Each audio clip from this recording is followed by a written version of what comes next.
Wilson Reagan. I was the 40th president between the years 1981 to 1989.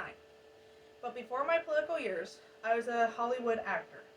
Some films I starred in are Law and Order and Hellcats of the Navy.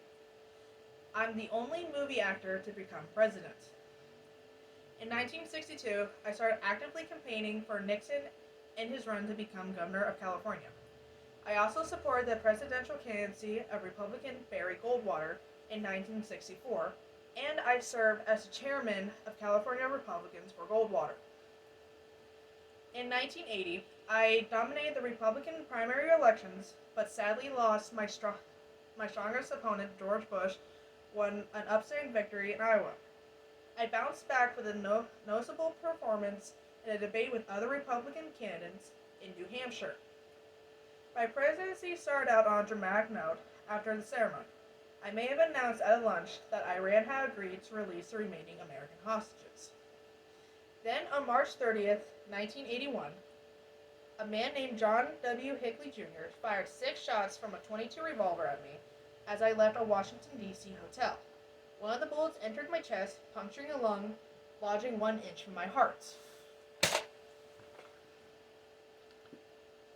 At my first press conference as president, I questioned the legitimacy of Soviet government 2 years later.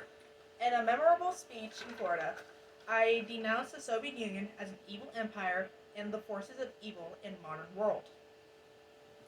Moscow, Moscow. A significant component of my military buildup was 1983.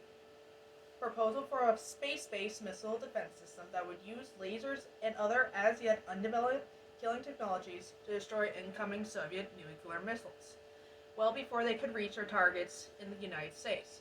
This program was dubbed Star Wars.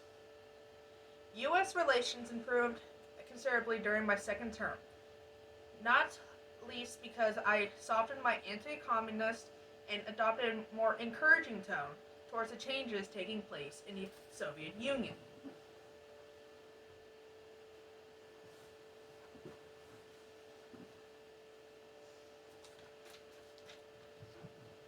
At the same time of my presidential election of 1984, I was at the height of my popularity. I was using slogans such as "It's morning in America" and "America is back." My re-election campaign emphasized the country's economic prosperity and renewed leadership role in world affairs.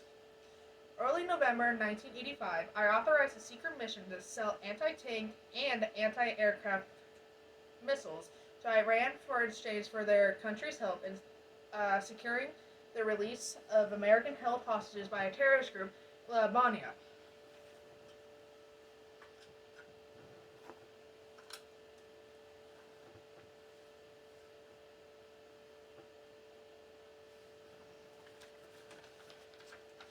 The presidential election of 1988, I campaigned actively for Republican nominee Vice President Bush.